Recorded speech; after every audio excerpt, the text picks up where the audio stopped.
I was sitting in this sterile, glass-walled conference room with my manager and an HR representative. A few weeks earlier, I had formally reported a clear case of racism.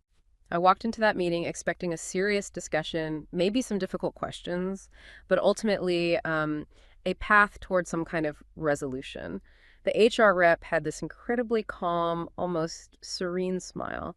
She looked at me and said, "We appreciate you bringing this to our attention. Our main priority now is to restore harmony to the team." Harmony, that was the word she used. Not justice, not accountability. And then the conversation pivoted. Suddenly, it wasn't about the incident anymore. It was about the disruption my report had caused, the unrest it created. They told me that for the good of the company and to help things settle down, they were restructuring the department. My position was being made redundant. I just sat there, kind of stunned. It was this surreal moment where I realized I hadn't been called in as a person seeking justice and been identified as the source of the problem. My voice was the disruption. And the peace they wanted to keep had a very specific price. My silence and my job. Wow. That narrative, it resonates so deeply, and I'm sure it does for many people listening right now. It's just such a powerful illustration of how that language, peace or harmony can be twisted. Right. Twisted. Yeah, used as this sort of veil to serve agendas that are miles away from genuine resolution or accountability. It's a situation so many have faced, and it really speaks to a much larger societal pattern, this kind of discomfort with true conflict resolution. Okay, let's unpack this. Because there's definitely a certain kind of peace that feels less like real harmony and much more like a carefully constructed silence, isn't there? Absolutely, a managed silence. Yeah. So today we're taking a deep dive into what happens when that pursuit of superficial calm totally sidelines true justice. Whether that's happening in a corporate boardroom or a whole nation trying to heal from profound conflict, or even right in the classroom shaping our future generations. Mm-hmm. We're going to pull back the curtain on this whole idea of peace and really ask, whose peace are we talking about and what's the actual cost? And what's so fascinating here is just how often that desire for an easy, often superficial peace can actually end up perpetuating the very problems it claims it wants to avoid. Exactly. It backfires. We've observed countless examples of this across so many different contexts. Yeah. And the consequences, they're almost always far-reaching and deeply detrimental. This deep dive today will really show us just how deeply ingrained this dynamic is and what it truly costs us as individuals, as organizations, and as societies. Yeah. It's a subtle difference, maybe, but so profound. The difference between just, an absence of tension and the actual presence of true justice. Right. And here's where it gets really interesting. Because the corporate world is just, it's rife with examples of this peace that's less about genuine harmony and way more about basically a gag order. Control. Yeah. Yeah. I came across a story that illustrates this perfectly. It was shared anonymously on a professional networking site, but it really hit me hard. It was from an engineer at a major automotive company. Let's call him Alex. So Alex had discovered this subtle but critical flaw in the software for a new braking system. The data showed this tiny fractional delay that, under very specific conditions, could be catastrophic. Oh, wow. Yeah. So he flagged it immediately, right? Expecting a swift, decisive response, a recall, a fix, something to ensure public safety. The logical response. Totally. Instead, his manager told him to reevaluate the parameters because a recall or even just a temporary production halt would severely disrupt the upcoming quarterly earnings. Oh, the bottom line. Exactly. The manager's exact words were, it would disturb the peace of the leadership team. So Alex was essentially pressured into silence. He watched, feeling this growing knot of dread in his stomach as thousands of cars rolled off the assembly line with that flaw just unaddressed. Unbelievable. The company's peace was kept, the stock price stayed stable, a senior VP even got a hefty bonus, and the truth, buried under a spreadsheet of reevaluated parameters.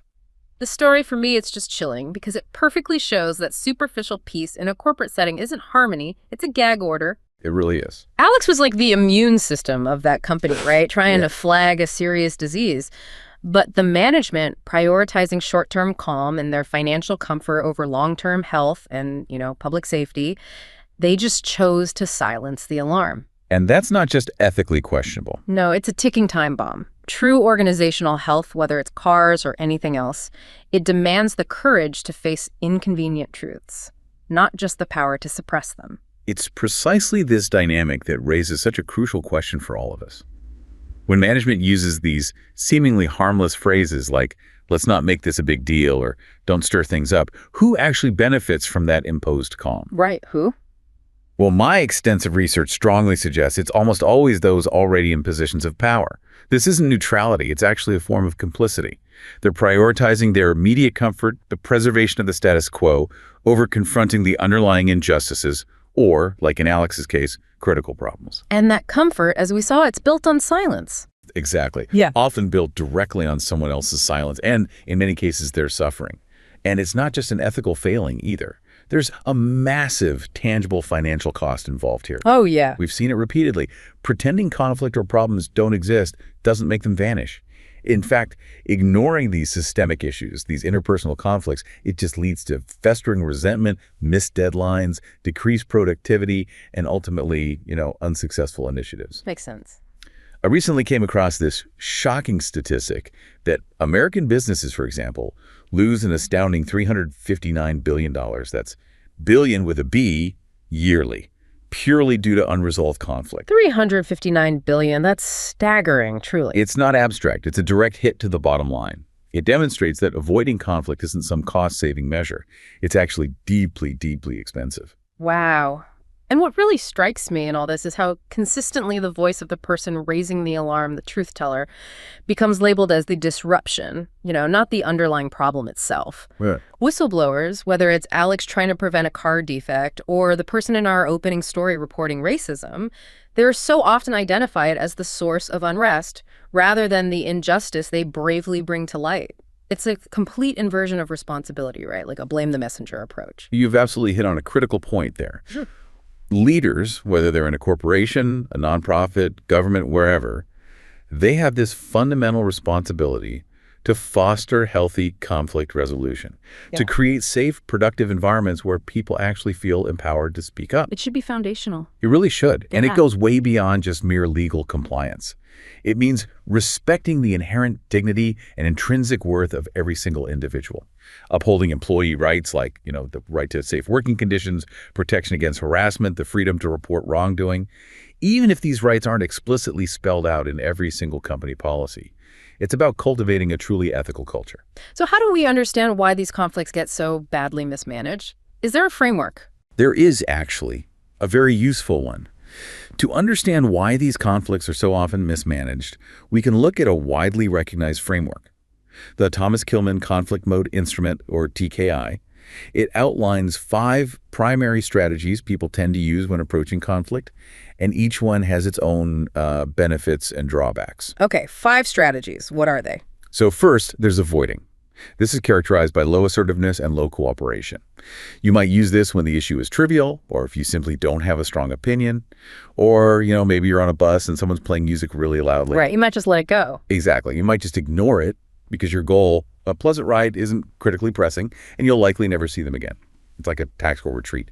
However, in the workplace, where goals are important and relationships are ongoing, chronic avoidance is almost always detrimental. Because the problem doesn't go away. Precisely. It means problems fester, unresolved issues pile up, and those little molehills often become these unmanageable mountains, leading to much bigger blow-ups later on. Okay, so avoiding is one. What's next? Then we have competing. This is high assertiveness but low cooperation. Here, you prioritize your own goals and interests above the relationship or the other party's needs. Now, it can be incredibly useful and even necessary in certain situations, like a genuine crisis where immediate, decisive action is required. Like an emergency. Exactly. Or if you absolutely must stand up for safety or core ethical principles in a clear case of wrongdoing. Your primary objective, like ensuring safety, becomes more critical than maintaining a cordial relationship in that specific moment. Makes sense, but you wouldn't want to do that all the time. Definitely not. If used frequently with colleagues, it risks severely impeding trust, collaboration, creativity, and just overall team productivity. It often creates this win-lose dynamic, which can be really corrosive over time. Okay, so avoiding, competing. What's the third? Accommodating. This is basically the opposite of competing. Low assertiveness, high cooperation. In this mode, the relationship matters more to you than your immediate goal. You might acquiesce just to de-escalate a heated situation, or if a colleague is clearly angry, or maybe you genuinely don't have a strong opinion on a project idea and you want to support their lead. So smoothing things over. Right. And while it can preserve harmony in the short term, leaders really need to be watchful for employees who over-rely on this strategy.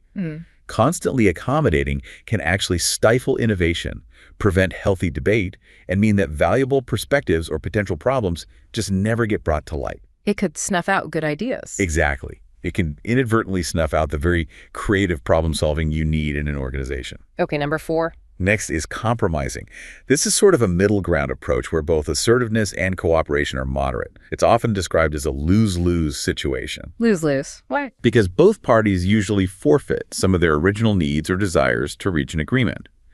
For instance, if two peers both want to lead a complex project, they might agree to co-lead it, or maybe alternate who leads which part. That's splitting the difference. Kind of. It requires a certain amount of big-picture thinking and a willingness to swallow your pride, knowing you won't get everything you initially wanted.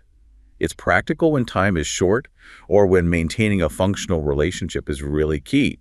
It often leads to a quick, mutually acceptable resolution, even if it's not the ideal outcome for either side. All right, one more. What's the 5th strategy? Finally, there's collaborating, which is often considered the win-win ideal. Here, both the goal and the relationship are equally important. This motivates both parties to really work together to find a solution that genuinely meets everyone's needs and concerns. So finding a truly joint solution. Yes. For example, if an employee isn't performing well, framing the discussion as a collaboration. Okay, how can we both work together to improve this situation? Can help uncover the root cause and find solutions that benefit both the employee and the business. That sounds like the best approach most of the time. It generally is the gold standard for most complex workplace conflicts because it fosters creative, sustainable solutions while maintaining and even strengthening positive relationships. But it requires real effort, open communication, active listening, and a genuine commitment to shared problem solving. Okay, so understanding these styles is one thing. But what happens when the system itself, like the legal structure or the company rules, seems designed to shut people up instead of protecting them? We've touched on how even whistleblower protection laws can somehow end up being used for suppression. Indeed. And that's a critical point. I've spent considerable time studying how even laws explicitly designed to protect whistleblowers, like the Whistleblower Protection Act of 2010, the WPA 2010, in certain jurisdictions can be significantly undermined by other pieces of legislation. How does that happen? Well, take, for example, Section 203A of a specific penal code I looked into. Now, this section, despite being ostensibly meant to combat organized crime, effectively cancels out whistleblower protection in practice. Cancels it out? How? It states that if you disclose information obtained during your duties, even if you disclose it to an enforcement agency, like the police, you might actually be prosecuted instead of protected. This is particularly problematic because the WPA 2010 only grants protection if the disclosure is not specifically prohibited by any other written law. So Section 203A is another written law prohibiting disclosure. Exactly. So in practice, Section 203A acts like this huge loophole that basically swallows the very protection the WPA intended to provide. Wow. Okay. What makes that section so problematic? The weaknesses embedded in it are, frankly, alarming. Firstly, there's no clear definition of information. This leads to a nearly limitless scope. It extends far beyond what you might traditionally think of as official secrets to virtually any information obtained during your duties. Any information, like meeting notes. Potentially, yes. Imagine a public servant being prosecuted for disclosing something as seemingly innocuous as internal meeting notes or even the names of their colleagues, even if it has zero bearing on national security or the public interest. This legal ambiguity complements other secrecy laws, but applies far more broadly, essentially creating a tool to censor almost anything. That sounds incredibly broad. What else? Secondly, and this is critical, there's no clear threshold for criminal liability, what lawyers call mens rea. Mens rea. That's the guilty mind, right? Intent. Precisely. Normally, for a crime to be proven, you need intent. You need to mean to do something wrong. But for some parts of this law, the mere act of disclosure alone is enough to attract criminal responsibility, regardless of the whistleblower's intent or whether they genuinely believe they are acting in the public interest. So just revealing the info is enough, even if you thought you were doing the right thing? In some interpretations, yes. While a subsection might mention knowledge that the information was obtained unlawfully, it doesn't specify what kind of knowledge, subjective, objective, or a mix. This creates further ambiguity that drastically affects who can be held criminally liable. It significantly lowers the bar for prosecution. That seems really dangerous. Is there a third issue? Yes, and perhaps the most dangerous one. This section is highly open to political abuse and arbitrary application. Its inherent vagueness, combined with, in some systems, a lack of robust separation of powers, can allow authorities to suppress dissent among public servants and penalize genuine whistleblowers. Do you have an example of that happening? Absolutely. The case of Badrul Hisham Shaharin, widely known as Che Gubard, perfectly illustrates this chilling reality. He was arrested and remanded under this section, among others, for exposing alleged corruption by a senior naval officer. Okay, so he blew the whistle. Yes, but what happened next was truly perplexing. The police investigated him, the whistleblower, instead of the senior naval officer he accused of corruption. They investigated the whistleblower, not the alleged corruption. Exactly. This sets an incredibly dangerous precedent. It essentially makes it a prerequisite for whistleblowers to disclose their source and basically prove their accusations before the accused wrongdoer is even investigated. That completely discourages whistleblowing. Utterly. And what's even more concerning is that a magistrate, a judicial officer, actually had to remind the police of their statutory obligation to protect whistleblowers during his remand application. This highlights a deep incongruity within the system itself, where the very entities meant to uphold justice seem to misunderstand or ignore their role in protecting those who reveal wrongdoing. That's incredible. And it gets worse. Law enforcement agencies have also been observed using these sections not just to go after whistleblowers, but to identify sources of leaks, even from people not bound by official secrets acts, and to prohibit anyone from disclosing information deemed classified, regardless of how it was obtained or if it was truly a classified secret in the first place. So it creates a climate of fear. Exactly. A pervasive atmosphere of fear, deterring people from ever coming forward with crucial information that could expose corruption or prevent serious harm. So whether it's an engineer trying to stop a dangerous car defect, an employee reporting racism like in the opening, or a public servant exposing corruption, the peace that's often so aggressively maintained actually serves to protect power and financial interests, doesn't it? It silences critical voices. That's the pattern. And as we've seen, this doesn't just impact individuals, it costs companies billions, apparently, and society dearly. It creates the systemic problem where the comfort of the powerful is consistently prioritized over genuine justice. It's a deeply, deeply unsettling pattern. It absolutely is. And to counteract this deeply ingrained tendency, it's really vital to build what I like to call a speak up, listen up culture within organizations. Speak up, listen up. I like that. What does that involve? It involves a multi-pronged approach, prioritizing several key strategies. First, transparency and communication are paramount. Leaders have to openly and honestly communicate the importance of ethical behavior. They need to go beyond just handing out policies. They need to actively demonstrate and explain the positive impact of ethical conduct on everyone within the organization and even beyond. So making it visible and valued. Exactly. This means regularly sharing information about compliance initiatives, maybe internal investigations where appropriate, and policies, making their commitment clear and visible. For example, instead of just a dry policy document, maybe a CEO could regularly share video messages or hold town halls, talking candidly about the importance of integrity and encouraging open dialogue. Okay, transparency first. What's second? Second, leadership and tone at the top is just non-negotiable. Leaders simply must lead by example. They have to demonstrate an unwavering personal commitment to ethical conduct and compliance in every single decision they make. Walk the talk. Precisely. When they consistently exhibit integrity, openness, and a willingness to confront difficult truths, employees are far more likely to follow suit.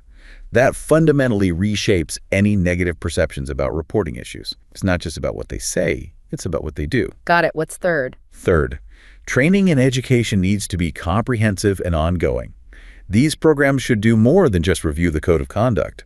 They should educate employees about relevant regulations, offer practical tools for navigating potential ethical dilemmas, and perhaps most importantly, provide safe spaces for discussion. Making it practical and interactive. Yes.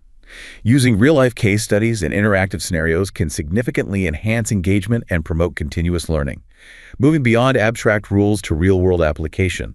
For instance, instead of just a generic online module, maybe interactive workshops where employees can actually practice how to report an issue or address a peer's misconduct. Makes sense. Fourth. Fourth, rewards and recognition play a crucial role. Organizations should actively celebrate and acknowledge employees who demonstrate ethical conduct or who courageously speak up about concerns. So reinforcing the right behavior. Exactly. This can take various forms, maybe awards, public acknowledgement, or even incentives tied to ethical behavior. By highlighting and rewarding integrity, organizations reinforce its importance and actively motivate others to uphold high standards. It sends a clear message. Ethical behavior is valued and visible here. Okay, and the last one. Finally, continuous monitoring and improvement are essential because ethics and compliance are not one-time efforts.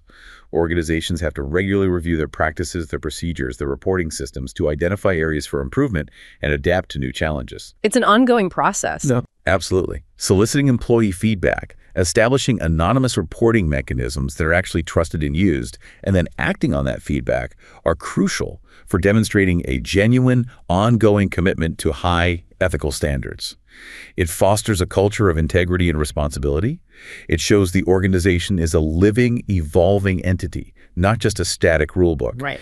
By truly integrating these strategies, I believe organizations can transform their ethical culture and fundamentally shift perceptions. Ultimately, that leads to enhanced trust, greater resilience, and more sustainable success in the long run. Okay, so moving beyond the corporate office now, it's abundantly clear that this pursuit of peace at the national level, especially after periods of profound conflict, presents its own profound and, frankly, heartbreaking challenges. Absolutely. The stakes are incredibly high. It genuinely makes you wonder, how do societies truly heal after such deep wounds? I've learned about places where a superficial peace just wouldn't cut it. You know, where the cracks were too deep to simply paper over, places like Rwanda or South Africa. They had to dig deep, even when it was incredibly painful. You're absolutely right. And I've spent time studying scenes from the Gacaca community courts in Rwanda, which were set up after the horrific 1994 genocide. Imagine this scene, pieced together from documentaries and countless testimonies I've studied over the years. Okay. A woman, let's call her Elodie, sits on a simple wooden bench under the sparse shade of an acacia tree. The whole village is there, not just as witnesses, but the entire community participating. Across from her is a man she has known her entire life, her neighbor, Gregoire. He's not in a uniform or a cage, just in his regular clothes. Yes. He stands, his voice trembling, and he begins to speak. He confesses that during the genocide, he was part of the group that came to her home. He details, with agonizing precision, what happened to her husband and her 2 sons. He doesn't look at her at first. His gaze is fixed on the ground. The air is just thick with this silence that is heavier than any sound. I can't even imagine. There are no lawyers, no grand courtroom dramatics, no rigid legal procedures we might expect. There is only the raw, unfiltered truth being spoken into the open for the very first time. And Elodie, she doesn't scream, she doesn't cry, at least not outwardly in that moment. She just listens, her hands clenched so tight her knuckles are white. Just listening. This isn't forgiveness, not in the typical sense. It's not even justice in the punitive way we often think of it. It is a forced, shared reckoning, a communal act of acknowledging unspeakable horror. Now, the Gacaca courts were incredibly flawed, often painful, deeply imperfect, but they were founded on this critical, almost brutal principle that for a nation to truly heal, the wounds have to be exposed to the air. The names of the lost have to be spoken aloud, and the actions of the perpetrators have to be confessed publicly within the very communities they helped destroy. It's a grueling, agonizing foundation, maybe. Yeah. But perhaps the only one strong enough to build a future on, one that isn't built on denial or just a fragile silence. That story, wow, it truly highlights the immense weight of truth, doesn't it? It reinforces this fundamental idea I've come to understand. True peace isn't just the absence of tension or conflict. It's the profound presence of equity and justice. Yes, equity and justice. It needs a blueprint built on truth-telling, certainly, but also structural reform, collective healing, and robust education. You simply can't paper over the cracks of immense societal trauma and expect the building to stand. It will inevitably crumble. And if we connect this to the bigger picture of transitional justice, we can also look at South Africa's Truth and Reconciliation Commission, the TRC, under Desmond Tutu. That was a globally recognized model, right? Allowing victims to tell their stories and perpetrators to confess, sometimes in exchange for potential amnesty. A very different approach. Different, yes, but with a similar goal. The process aimed at acknowledging the immense pain of apartheid and restoring voices that had been systematically silenced, beginning that profoundly difficult, long journey toward national peace. Similarly, you look at Sierra Leone's post-Civil War initiatives. They included complex processes like the reintegration of child soldiers to public storytelling, all aiming to somehow merge justice with healing in a deeply traumatized society. These are intentional attempts to build peace, not just declare its arrival. But it's not always straightforward, is it, this idea of truth-telling? No, not at all. And what's truly fascinating, and often overlooked by outside observers, is that while many international bodies and academics champion truth-telling as this universally healing mechanism, I found in places like Sierra Leone, many ordinary people held a profoundly different perspective. They often preferred a forgive and forget approach. Forgive and forget, like literally forget. Not quite individual amnesia, where people literally erase memories of trauma. That's not really possible. Instead, they had these deeply ingrained local techniques of social recovery, and they interpreted healing as social forgetting. Social forgetting, what does that mean? It means a collective, deliberate refusal to publicly reproduce the violence through talk. There was this deep fear that constantly revisiting the narratives of war would encourage its return or reignite old divisions. So don't talk about it to stop it coming back. In a way, yes. In northern Sierra Leone, for instance, local practices for healing were deeply embedded in community life. After demobilization, ex-combatants would participate in these cooling the heart rituals. Cooling the heart. Yeah.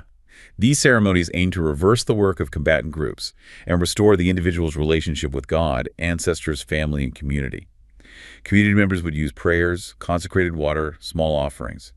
Religious leaders introduced group rituals, church ceremonies for returning combatants, involving confession, prayers, offerings, where the whole community participated. The community effort. Absolutely. And after these rituals, there's this powerful unspoken rule. Ex-combatants were actively discouraged from publicly talking about the war, and reciprocally, community members were enjoined not to call former combatants rebels or use other combatant labels, and not to ask them about their past actions or even discuss the war in public. Wow, so actively not talking. Exactly. This culturally specific process of social forgetting worked to, quote, unmake past violence and remake ex-combatants as new social persons. It helped sustain ongoing processes of healing and social recovery. Their mantra, often heard, was, truth hurts, but war hurts more. They saw public recounting as potentially re-traumatizing and deeply divisive. That's a completely different perspective from the TRC model. Completely. And this local wisdom deeply conflicted with the TRC's message, which was often framed as, blow your mind, clear your chest, promoting public truth-telling as the universal path to healing and reconciliation. How did that conflict play out? Well, the TRC's sensitization materials, for example, use drawings of burning villages and messages like, remember what has been and let's tell the truth and join hands. This directly contrasted with the local desire for social forgetting. Many civilians, including victims, were far more concerned about the internal transformation of rank-and-file ex-combatants and their capacity for present and future relationships within the community than with seeking explicit verbal accountability for past actions. And the ex-combatants themselves? They were, for their part, almost universally fearful of the TRC. They suspected it was a covert conduit for the Special Court for Sierra Leone, which was prosecuting war crimes at the same time. This parallel justice system created immense mistrust. So they thought talking to the TRC might lead to prosecution. That was the widespread fear. And this fear led to remarkably low participation from ex-combatants in the TRC hearings. Some apparently went into hiding or even actively drove TRC statement takers away from their villages. Civilians also feared retaliation from ex-combatants if they spoke publicly. They often said things like, it's better to suffer once than to suffer twice, implying that public testimony could lead to further suffering down the road. So the international model didn't really fit the local reality or needs. Exactly. And this raises a crucial question that international peace-building efforts really must grapple with. Should truth commissions, often designed with Western legal frameworks in mind, just be taken for granted as part of post-conflict packages without genuine popular support and cultural alignment? It sounds like the answer might be no. I strongly believe that genuine post-conflict reconstruction needs to build on established grassroots practices. It needs to respect local healing mechanisms rather than imposing external models that might inadvertently undermine deeply rooted local wisdom. While Truth Commission reports can provide crucial historical frameworks for debates about violence, where popular support for public testimony is lacking, maybe alternative ways of producing such reports should be considered. Perhaps building on private statements or culturally appropriate community dialogues rather than solely relying on public testimonies. It underscores the need for culturally sensitive approaches. Vitally important. That's a profound challenge to the traditional narratives of peace building. Truly fascinating. So, okay, what does this all mean for us, maybe beyond the grand scale of national commissions and post-conflict states? It sounds like peace isn't only built by politicians or courts, it's also forged right in our communities, right? In our neighborhoods, even in our homes. Precisely. The principles we've discussed at the national level can absolutely be scaled down and applied powerfully within our own communities. How so? Give me some examples. Well, for example, communities can host town halls or facilitated dialogues to address local injustices or festering tensions, creating direct forum for open discussion and collaborative problem solving. They can create safe spaces for survivors of various forms of harm, bullying, discrimination, whatever it might be, to speak without shame or fear of judgment, fostering an environment of support and collective healing. Kind of like the communal nature of the Gacaca courts, but adapted for local contexts. Okay, safe spaces, dialogue. Supporting restorative practices over purely punitive ones, say in schools or local disputes. This encourages reconciliation and focuses on repairing harm and relationships rather than just punishment or retribution. And crucially, teaching children the importance of justice and empathy from a very young age, actively laying the groundwork for a more just and peaceful future. So it starts early. It has to. Every neighborhood, every workplace, every school can become a site of transformation where this deeper, more courageous form of peace is actively cultivated day by day. That brings us squarely to the future then. How do we actually teach about justice-oriented peace? Because it's clearly not about maintaining that superficial calm, that peace we started with. It's about truly empowering future generations to challenge systemic inequalities and advocate for real change. Yes, equipping them. I remember hearing this really compelling story from a colleague who covered educational reform in post-apartheid South Africa. It was about a young history teacher in the early 2000s, teaching in a newly integrated school in a suburb of Johannesburg. Her name was Fatima. Okay. Post-apartheid South Africa, a complex setting.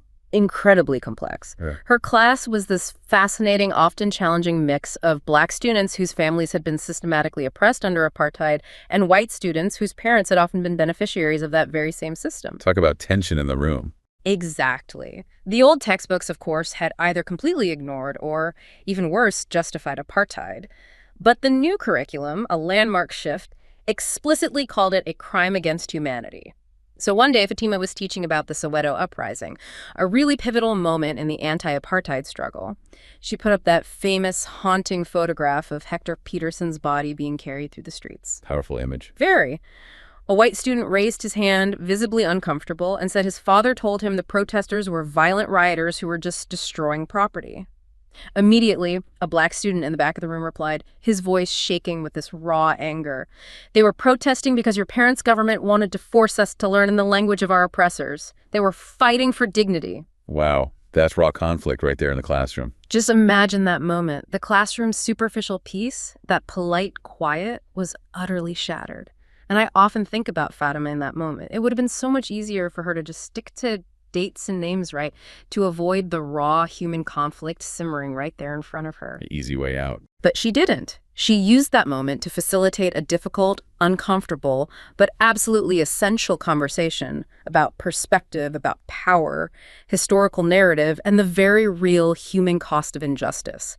And this is precisely what I mean by our third point. Education for a justice-oriented peace isn't about making everyone feel comfortable. No, it's often the opposite. It's about equipping the next generation with the tools and the courage to dissect the calm they might inherit. It's about teaching them that true peace is not merely the absence of tension, but the active presence of justice, and that this justice must often be fought for and unpacked in the uncomfortable dialogues of a classroom, long before it can be fully realized in the halls of power or out on the streets. That example from South Africa just perfectly encapsulates the essence of this, doesn't it? Education for a justice-oriented peace isn't designed to make everyone feel comfortable. In fact, it often demands discomfort. Yeah, leaning into the discomfort. Exactly. It's about equipping the next generation with the tools and the courage to dissect the calm they inherited, to question the status quo. It's about teaching them that true peace is not the absence of tension, but the courageous, sometimes messy presence of justice. And that justice frequently demands uncomfortable dialogues, critical thinking, and a real willingness to challenge established narratives. This represents a fundamental shift, doesn't it? From teaching a sanitized version of history to one that acknowledges, confronts, and actively works to address past and present inequalities. Absolutely. And one of the key insights we've uncovered in this deep dive is how social justice in education is fundamentally about empowering school leaders, teachers, and especially students themselves to advocate against inequalities. This seems particularly crucial for English language learners, or ELLs. Yes, very much so. That's about creating learning environments that are not just culturally aware, but actively culturally transformative, really recognizing and valuing the diverse backgrounds students bring into the classroom. My research strongly indicates that teachers, particularly those specializing in English to speakers of other languages, or TESOL, and English as a second language, ESL, are absolutely key professionals in fostering youth empowerment and leadership within the United States. Why them specifically? Well, these educators are typically well-educated and globally dispersed, placing them right at the forefront of shaping classroom interactions. Their teaching has to skillfully balance sociocultural learning environments with rigorous linguistic instruction. This means creating spaces where students not only achieve academic success, but also learn about social order, become critical social members, and develop competence in their own culture, all thanks to teaching that is deeply linked to their cultural backgrounds and practices. This sounds incredibly demanding. It is. And the challenge, however, is that resources and trained professionals specifically for social justice are often lacking. Not all ELL teachers are consciously as culturally relevant as they should be or fully equipped to act as advocates for their students.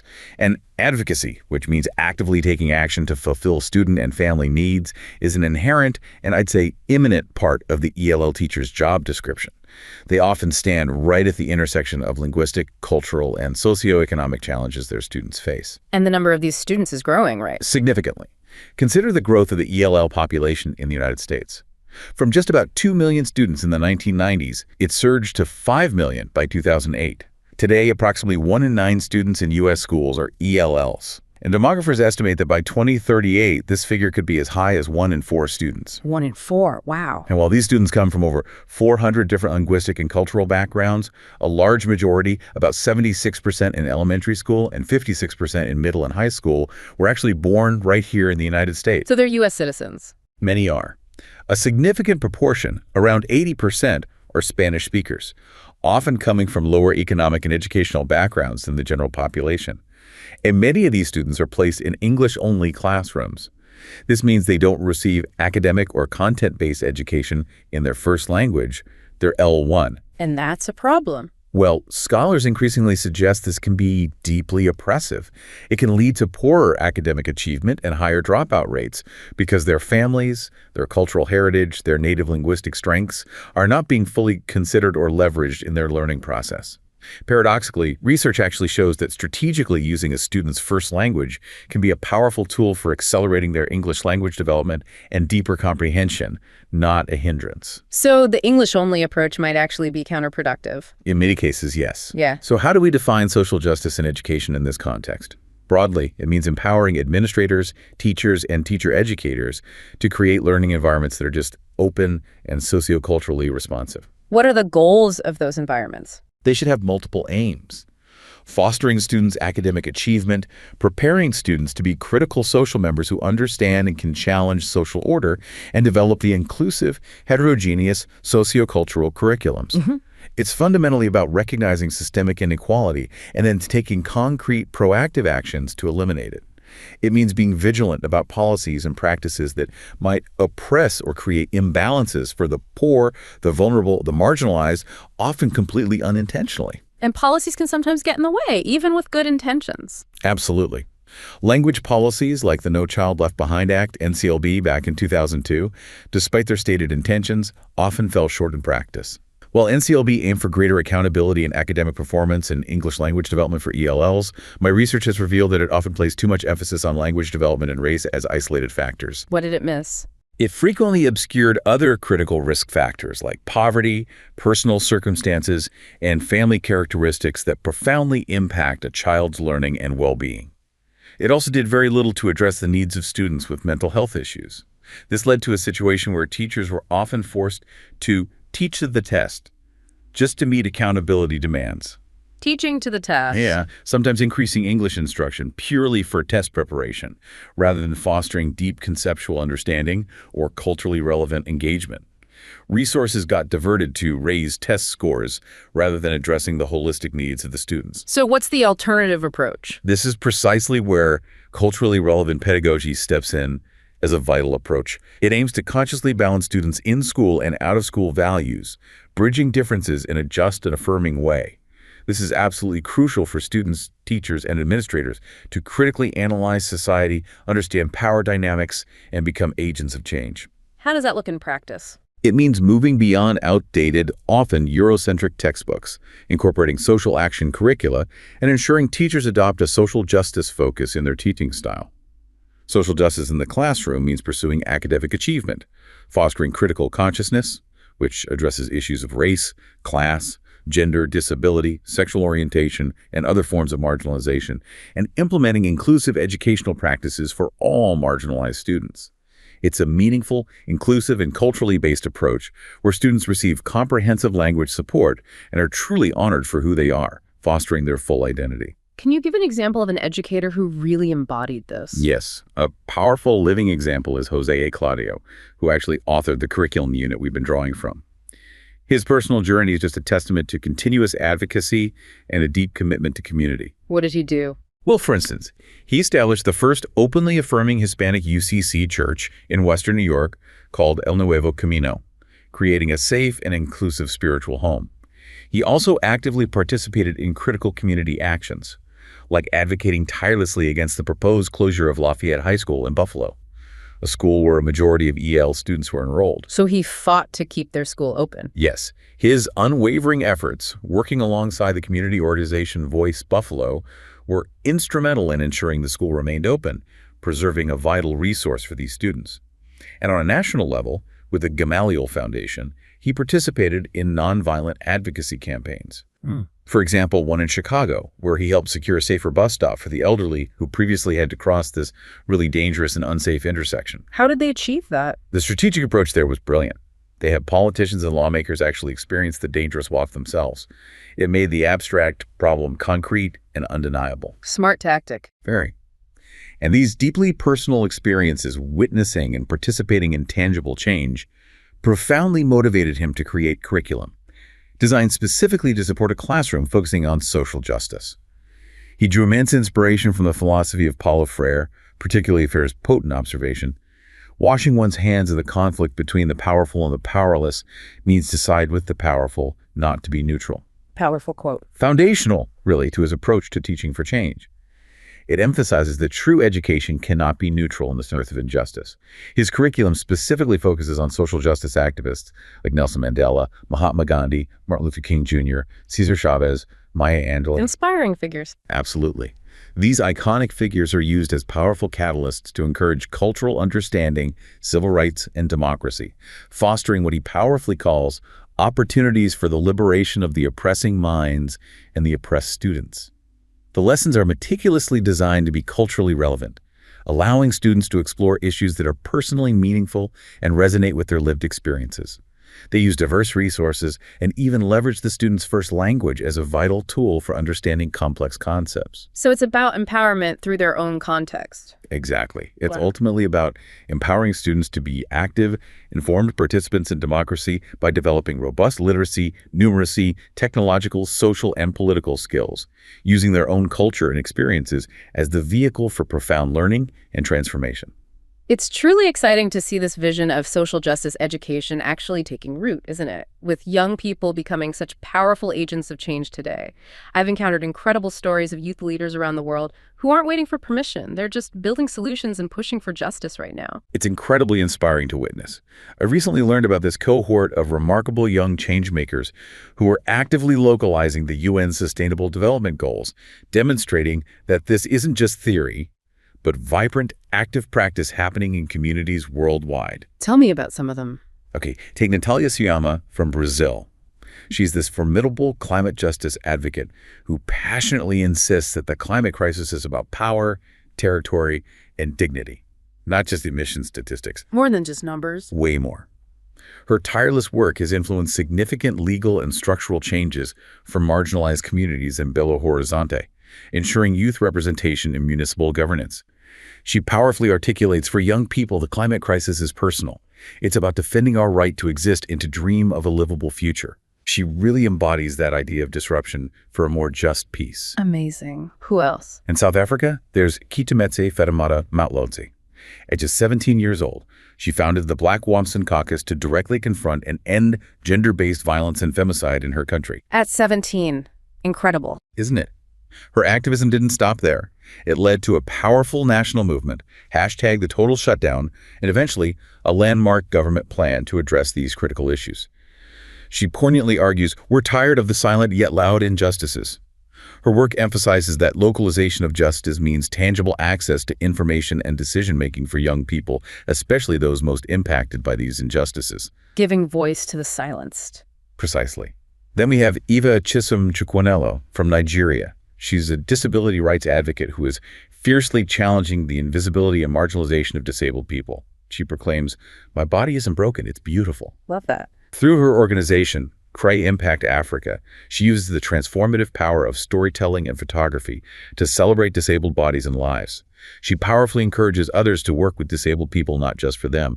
She's fundamentally shifting perceptions and building a more inclusive reality through these powerful narratives. Changing the story. One more. And in the Kyrgyz Republic, Asel Kubanishbekova is working bravely to close the gender gap in economic decision-making. She starts, an initiative that has already trained over 10,000 women in entrepreneurship, and she skillfully led a coalition to secure vital legal recognition for women entrepreneurs. She firmly believes being heard isn't enough anymore. It's time to shape our own future. Taking agency. Exactly. Her actions speak volumes about taking agency and demanding a seat at the table. It's abundantly clear to me that this generation, all 1.8 billion of them worldwide, are not merely beneficiaries of change. They're equal partners and truly remarkable change makers. They are already actively building solutions for a more sustainable, just, and equitable future, demonstrating incredible courage and initiative at a local level that has profound global implications. Their actions are a testament to the power of a justice-oriented peace. Hashtag AfterUpTrack. Well, that was certainly quite a deep dive, wasn't it? Into the true cost of peace and the incredible power of those who dare to disrupt it for something, well, something more meaningful. It really was. From my own experience in that sterile conference room, to Alex's agonizing silence in that automotive company, to entire nations grappling with their pasts, and classrooms trying to teach a new future, the thread seems pretty clear. Harmony can indeed be a remarkably loaded word, sometimes hiding much more than it reveals. Indeed. It seems abundantly clear that whether we're talking about a corporate culture that prioritizes profits over people, or a post-conflict nation grappling with its brutal past, or the critical education of future generations, genuine well-being and lasting stability are forged not in comfortable silence, but in the courageous, sometimes messy pursuit of truth and justice. Yeah, not the easy path. Definitely not. It's in those difficult conversations, isn't it? In those brave actions and in the willingness to confront uncomfortable realities that real peace is authentically built, step by step. And that, my friend, is what we've unpacked for you today. We hope you found some surprising facts and maybe some new perspective to carry with you.